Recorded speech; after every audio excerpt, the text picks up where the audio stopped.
प्यारे बच्चों, स्वागत है आपका mathematics with Vishal Kumar YouTube channel पर। आज की इस वीडियो में हम कक्षा 7 की पाठ संख्या 9 व्यंजकों का गुणनखंड की पहली अभ्यास 9A के प्रश्नों को हल करने वाले हैं। चलिए देखते हैं। पहला प्रश्न आपके सामने है, दिए गए पदों के उभयनिष्ठ गुणनखंड लिखिए। तो यहाँ पर पहले प्रश्न में हमें कुछ पद दिए जाएंगे जिनमें से हमें उभयनिष्ठ गुणनखंड छांटना है। तो देखते हैं, पहला प्रश्न है यहाँ पर। पहला सवाल है 7xy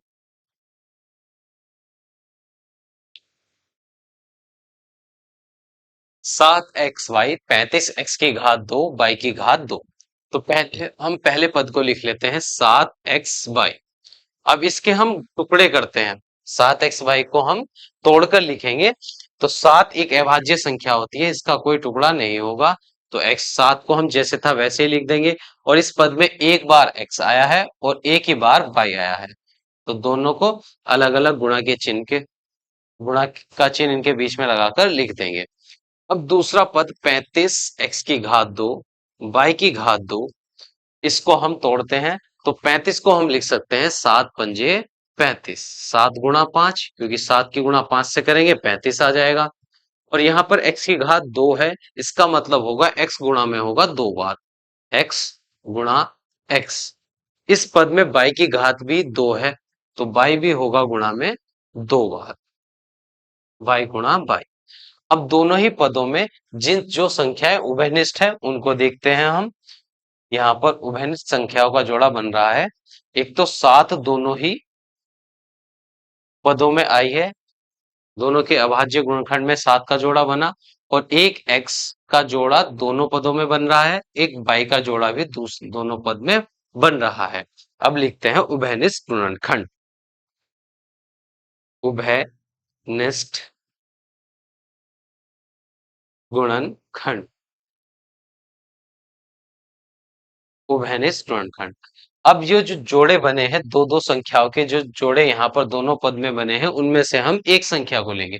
तो 7 का जोड़ा है तो आ जाएगा 7, और गुणा में यहाँ पर एक x का जोड़ा भी है, तो इस जोड़े में से एक x आ जाएगा।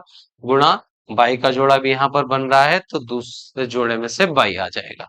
अब 7x और y की गुणा करेंगे तो आ जाएगा 7xy, 7xy। तो इन दोनों पदों का उभयनिष्ठ गुणनखंड आया है 7xy। अब पहले प्रश्न के दूसरे सवाल पर चलते हैं।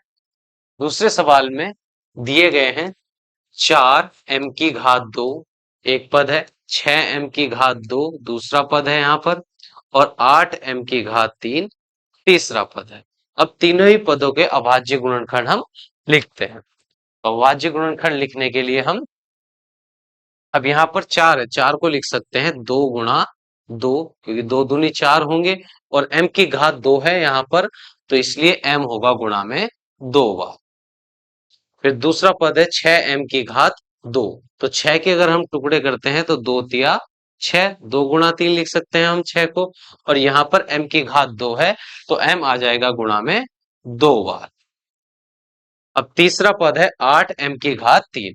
तो यहाँ पर 8 की अगर हम अभाज्य गुणनखंड करते हैं तो हमने सीखा है, देखो 2 चौक 8, 2 दूनी 4 और 2 इकन 2। तो 8 के अभाज्य गुणनखंड में 2 आता है 3 बार, तो इसको लिख देंगे हम 2 गुणा 2 गुणा 2। और यहाँ पर m की घात है 3, तो m होगा गुणा में 3 बार।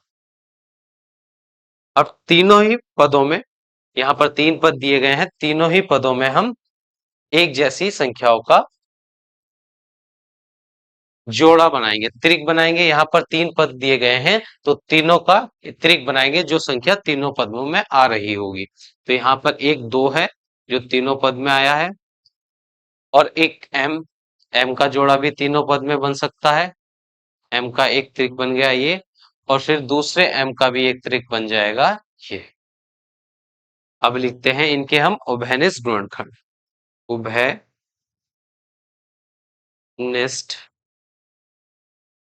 गुणनखंड। तो यहाँ पर उभयनिष्ठ गुणनखंड आएगा, इस त्रिक में से पहले वाले त्रिक में से आ जाएगा 2, दूसरे त्रिक में से आएगा एक m, और तीसरे त्रिक में से भी आ जाएगा एक m। अब 2 और m यहाँ पर है गुणा में 2 बार, यानी कि 2m की घात 2। तो इन तीनों ही पदों का उभयनिष्ठ गुणनखंड होगा 2m की घात 2। अब तीसरा पद सवाल है 3a, 21ab। अब 3a को हम अभाज्य गुणनखंड लिखेंगे। तो 3 एक अभाज्य संख्या होती है जो किसी के पहाड़े में नहीं आती है। तो 3 को हम ऐसे ही लिखा रहने देंगे और गुणा में a है एक बार। फिर दूसरा पद लिखते हैं 21ab। अब 21 के हम अभाज्य गुणनखंड करेंगे तो सात्या होते हैं 21। तो 21 को हम लिख सकते हैं 3 गुणा 7।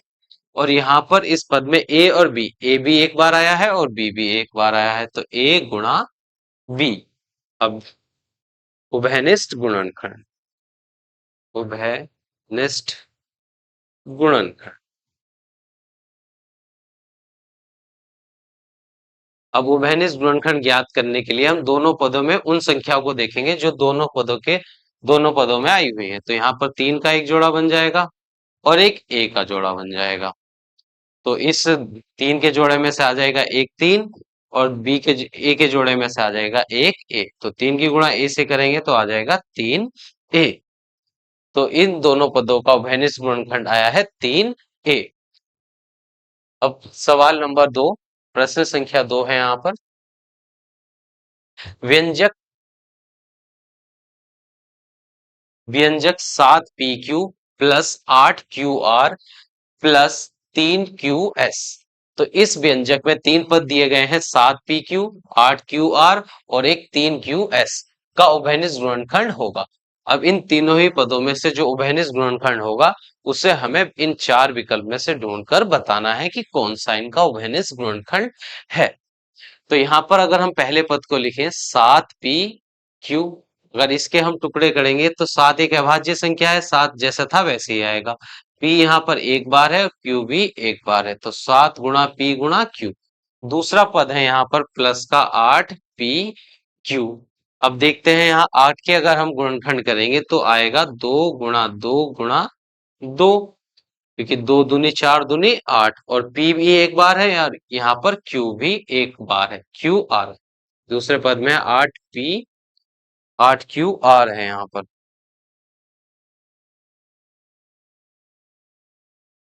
QR तो यहाँ पर P एक बार है और R भी एक बार है। अब तीसरा पद है प्लस 3QS, 3QS नहीं, ये दूसरे पद में यहाँ पर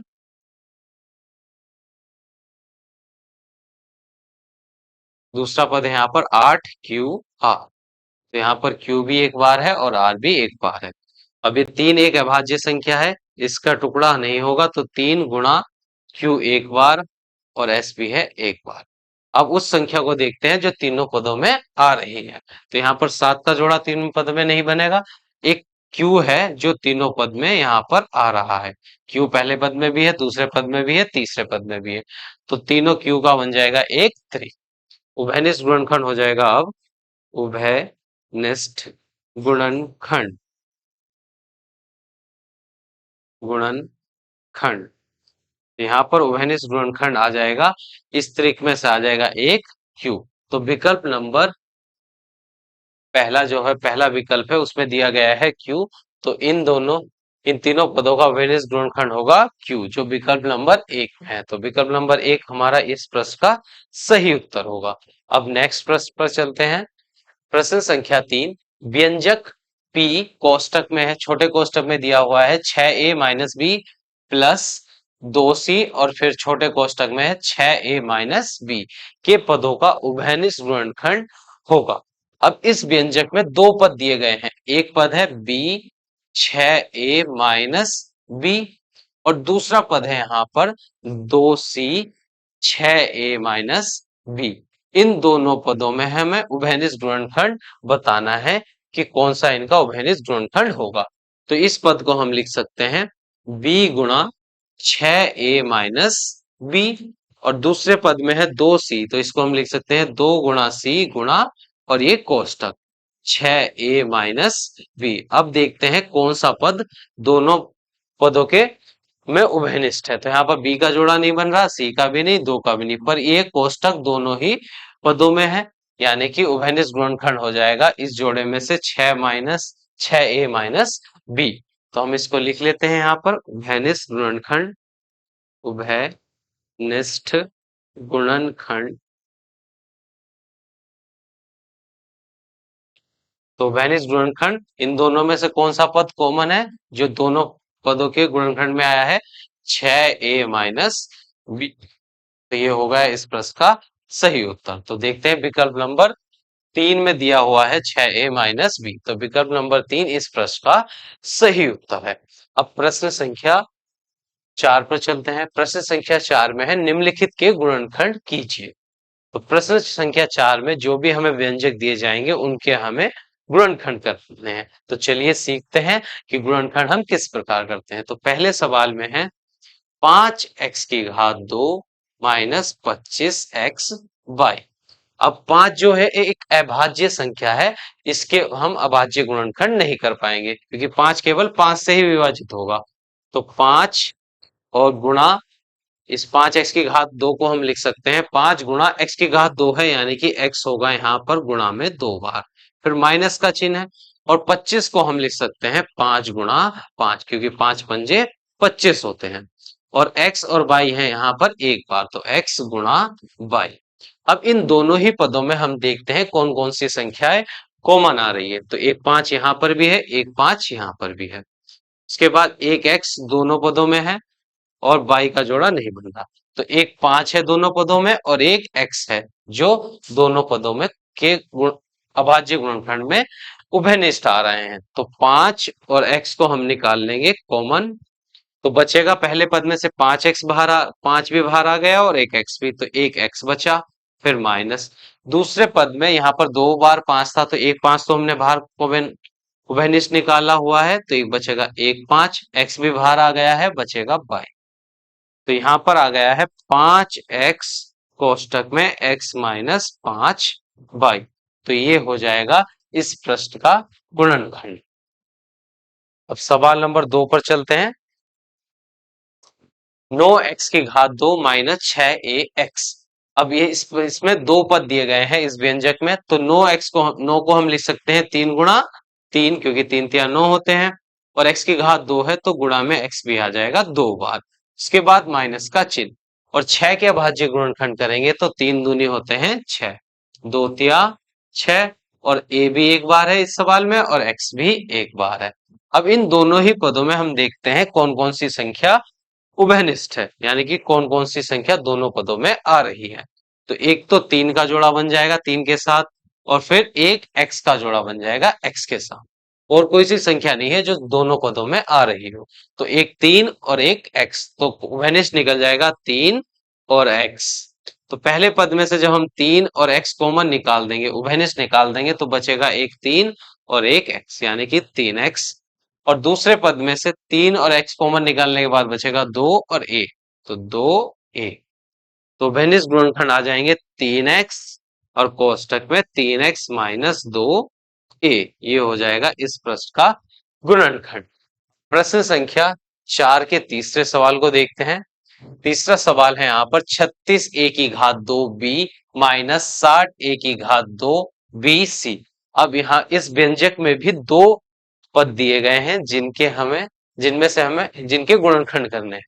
तो पहले पद में दिया गया है 36। अब 36 के अभाज्य गुणनखंड हम कर लेते हैं यहाँ पर। तो 36 के अभाज्य गुणनखंड होंगे 2 एकम 2, एक बचा 2 अट्ठे 16, और 2 नम 18, 3 तिया 9, और फिर 3 एकम 3। अगर 36 के हम अभाज्य गुणनखंड करते हैं तो यहाँ आता है गुणा में 2, 2 आएगा 2 बार और 3 भी आएगा 3 बार, 2 बार। तो 36 a की घात 2 b बराबर 36 के भाज्य गुणनखंड आए हैं 2 गुणा 2 और 3 गुणा 3। इस पद में a की घात 2 है, यहाँ इसको हम ऐसे लिखेंगे 2 गुणा 2 गुणा 3 गुणा 3। और यहाँ पर a की घात 2 है, यानी कि a होगा गुणा में 2 बार, और यहाँ पर 1 है b। उसके बाद माइनस का चिन्ह। अब 60 के भाज्य गुणनखंड हम कर लेते हैं। तो 60 के जब हम अभाज्य गुणनखंड करेंगे तो 2 तिया 6 0, फिर 2 से कट जाएगा 2 एकम 2, 2 पंजे 10, फिर ये विभाजित होगा 3 से, तो 3 पंजे 15, और फिर 5 से विभाजित होगा 5 एकम 5। तो 60 के जो अभाज्य गुणनखंड आएंगे वो आएंगे 2 गुणा 2 गुणा 3 गुणा 5। तो 2 गुणा 2 गुणा 3 गुणा 5। और यहाँ पर a की घात 2 है, यानी कि a भी होगा गुणा में 2 बार, और उसके बाद b और c हो यह है यहाँ पर एकक बार। अब देखते हैं दोनों पदों में से कौन कौन सी संख्याओं के जोड़े बन रहे हैं। अब बनाएंगे जोड़े, तो यहाँ पर एक 2 का जोड़ा बन जाएगा, उसके बाद दूसरे 2 का भी जोड़ा बन गया, और एक 3 का जोड़ा, और उसके बाद 3 का जोड़ा और किसी का नहीं बनेगा, और एक इस प्रश्न में 2 भी आ रहा है। ए ए का जोड़ा बन गया, दूसरे ए का भी जोड़ा बन चुका है, और एक बी का जोड़ा बन जाएगा। यानी कि जोड़े किस किस के बन रहे हैं? 2 का, दूसरी बार भी 2 का, 3 का, फिर ए का और 3 बी का। अब देखते हैं जिन जिन के हमारे यहाँ पर जोड़े बन रहे हैं उनको हम उभयनिष्ठ निकाल लेंगे यहाँ पर। तो यहाँ एक 2 का जोड़ा है, और 2 का जोड़ा, और एक 3 का जोड़ा, तो 2 दूनी 4 तिया 12। तो 12 उभयनिष्ठ आ जाएगा, 2 दूनी 4 तिया 12, और 2 ए उभयनिष्ठ है, तो ए की घात 2 और एक बी भी। तो 12 ए की घात 2 बी आ जाएगा दोनों पदों में से उभयनिष्ठ। तो प्रथम पद में से क्या बचेगा? देखो एक 3 ये बचा, और एक 3 बचा है, केवल 3 और माइनस। उसके बाद दूसरे पद में से यहाँ पर 2, ये तो केवल बचा है 5 और सी, 5 सी। तो इस प्रश्न का उभयनिष्ठ गुणनखंड, इसका गुणनखंड आया है 12 ए की घात 2 बी 3 माइनस 5 सी। ये हो गया इस प्रश्न का सही उत्तर। अब अगले प्रश्न पर चलते हैं। अगला प्रश्न है यहाँ पर, निम्नलिखित के गुणनखंड कीजिए। 6p प्लस 8p की घात 2 माइनस 4p की घात 3। अब पहले पद में यहाँ पर 6 और p आया है। 6 को हम लिख सकते हैं 3 गुणा 2, और गुणा में है p एक बार, प्लस के नीचे प्लस का चिन्ह। फिर 8 को हम लिख सकते हैं 2 गुणा 2 गुणा 2, क्योंकि 2 दूनी 4 दूनी 8, और p की घात 2 है, यहाँ पर p भी आ जाएगा गुणा में 2 बार। उसके बाद प्लस का चिन्ह, प्लस के बाद है माइनस का चिन्ह, आएगा -4। 4 को लिख सकते हैं हम 2 गुणा 2, और यहाँ पर p की घात 3 है, यानी कि p आएगा गुणा में 3 बार। अब देखते हैं तीनों ही पदों में कौन कौन सी संख्याएं उभयनिष्ठ है, यानी कि कौन कौन सी संख्याओं के जोड़े बन रहे हैं तीनों संख्याओं में। तो यहाँ एक तो 3 पहले पद में है, और किसी पद में 3 नहीं है। तो पहले पद में 2 है, दूसरे पद में भी 2 है, और तीसरे पद में भी यहाँ पर 2 है। एक तो 2 उभयनिष्ठ हो गया। उसके बाद पहले पद में p है, दूसरे पद में भी p मिल गया हमें, और तीसरे पद में भी p है। तो जोड़े केवल दो ही त्रिक जो है तीनों पदों में, केवल 2 ही संख्या के, एक 2 का त्रिक बना है और एक p का, जो कि तीनों पदों में आ रहे हैं। तो अब हम इनको 2 और p को उभयनिष्ठ निकाल लेंगे। तो 2 और p हम उभयनिष्ठ निकालेंगे, तो पहले पद में से क्या बचेगा? 2 और p तो हमने उभयनिष्ठ निकाल लिए, बचा 3, प्लस अब दूसरे पद में से एक 2 भी बाहर आ गया और एक p भी बाहर आया, तो बचा 2 दूनी 4 और एक p, तो 4p, माइनस का चिन्ह ऐसे ही आ जाएगा। अब हम 2p उभय कॉमन निकाल रहे हैं, तो तीसरे पद में से एक 2 बाहर आ जाएगा और एक p, तो बचेगा 2 और p की घात 2, 2p की घात 2, और ये हो जाएगा कोष्टक बंद। तो यहाँ 2p कोष्टक में है, 3 प्लस 4p माइनस 2p की घात 2 आ गया है इस प्रश्न का सही गुणनखंड। अब तीसरे प्रश्न पर चलते हैं। प्रश्न संख्या 4 का पांचवा सवाल है, 3a की घात 2 बी सी प्लस 6ab की घात 2 सी प्लस 8ab सी की घात 2। अब इस व्यंजक में 3 पद दिए गए हैं, जिनमें से हमें उभयनिष्ठ गुणनखंड छांटना है। अब पहले पद में यहाँ पर 3 है, दूसरे पद में भी यहाँ पर 6 है, और तीसरे पद में है यहाँ पर 9। अब 6, 9 और 3 को हम बड़ी से बड़ी संख्या कौन सी है जिससे हम इसको भाग कर सकते हैं? तो 3 के पहाड़े से दोनों ही कट जाएंगी, तो एक तो 3 आ जाएगा कॉमन। यहाँ पर a 2 बार आया है पहले पद में, दूसरे पद में a 1 बार है, तीसरे पद में a 1 बार है, तो यहाँ पर तीनों पद में से हमें कॉमन लेना है, तो यहाँ पर 2a है, दूसरे पद में 1a है और तीसरे पद में भी 1 है। तो अधिक से अधिक हम तीनों पदों में से जो संख्या कॉमन निकाल सकते हैं, a है एक बार, तो a भी कोवेनिस्ट आ जाएगा। अब b पहले पद में एक बार है, दूसरे पद में 2 बार, तीसरे पद में एक बार, तो सबसे कम घात है पहले पद में। देखो यहाँ b एक बार, 2 बार है, एक बार है, तो सबसे कम क्या है, एक बार, तो एक b आ जाएगा ओवेनिस्ट। सी देखते हैं तीनों पद में, पहले पद में सी एक बार, दूसरे पद में एक बार, तीसरे पद में 2 बार, तो सबसे कम सी कितनी बार है, एक बार, तो एक सी भी कॉमन आ जाएगा। अब पहले पद में से जब हम 3 बाहर निकाल लेंगे, एक ए बाहर निकाला, बी और सी, तो बच जाएगा केवल एक ए, प्लस 3 से 6 को भाग करेंगे तो आ जाएगा 2, ए कॉमन हमने निकाल लिया है, 2 बी में से एक बी बाहर आ गया है तो एक बी बचा, सी एक था वही हमने बाहर निकाल लिया है, उसके बाद प्लस का चिन्ह है। अब 3 से हम 9 को विभाजित करेंगे तो 3 तिया 9, एक ए था वही हमने बाहर निकाल लिया, बी भी बाहर निकाला और सी 2 थे तो उनमें से एक निकाला था, तो एक बच चुका है यहाँ पर। तो ये वनिष्ठ गुणनखंड आ गए हैं ए बी सी, और कोष्टक में है a plus 2b plus 3c। तो ये हो गया इस प्रश्न का सही उत्तर। अब प्रश्न संख्या 4 के अगले प्रश्न पर चलते हैं। अब है प्रश्न संख्या 5, निम्नलिखित के गुणनखंड कीजिए, निम्नलिखित के गुणनखंड कीजिए। पहला सवाल है यहाँ पर x और कोष्टक में दिया है x-2 प्लस 3 कोष्टक में x-2, तो पहला पद है यहाँ पर x और इस कोष्टक के बीच में कोई चिन्ह नहीं है तो यहाँ गुणा का चिन्ह होगा। ऐसे ही 3 और x-2 इस कोष्टक के बीच में कोई चिन्ह नहीं है तो यहाँ भी गुणा होगा। तो ये एक पद है और ये है दूसरा पद। दोनों ही पदों में हम देखते हैं कि x-2 वाला कोष्टक जो है दोनों ही पदों में आ रहा है, तो इसको ही हम उभयनिष्ठ निकाल लेंगे x-2। तो पहले पद में से जब x-2 बाहर आ जाएगा तो बचेगा केवल x, दूसरे पद में से x-2 बाहर आ जाएगा तो बचेगा प्लस का 3। तो ये हो जाएंगे इस प्रश्न के गुणनखंड। अब सवाल नंबर प्रश्न संख्या 5 के दूसरे सवाल पर चलते हैं। दूसरा सवाल है 7 कोष्टक में a-4 प्लस 7 कोष्टक में 4 माइनस a। अब दोनों ही पदों में यहाँ पर एक तो पहले पद में जो कोष्टक में संख्या दी गई है a प्लस का है और 4 है माइनस का, दूसरे पद में कोष्टक में संख्या दी गई है 4 प्लस का है और a है माइनस का। हम पहले पद में से माइनस कॉमन निकाल लेंगे, माइनस जब हम बाहर निकालेंगे तो 7 से पहले माइनस आ जाएगा, माइनस बाहर निकालेंगे तो माइनस माइनस हो जाएंगे प्लस के 4, तो प्लस वाली संख्या जो माइनस थी माइनस कॉमन निकालने के बाद बन जाएगी प्लस की 4, और जो a था जो प्लस का था वो बन जाएगा माइनस का a। उसके बाद प्लस 7 और कोष्टक में है 4 माइनस a।